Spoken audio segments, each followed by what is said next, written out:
Inalis sa pwesto ang commander at 3 pang officer ng USS Guardian matapos lumabas ang investigasyon na hindi sila sumunod sa standard navigating procedure. Kaya sumadsad ang kanilang barko sa Tubataha Reef.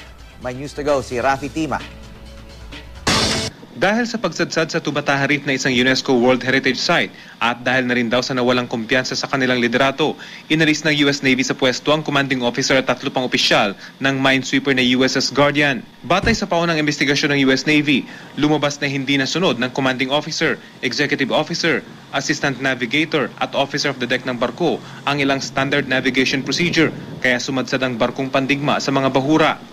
Pansamantalang inilagay ang 4 sa Expeditionary Strike Group 7, isang task force ng US Navy sa Western Pacific, habang nagpapatuloy ang investigasyon. Nirirespeto raw ng ating Department of Foreign Affairs ang desisyon ng US Navy.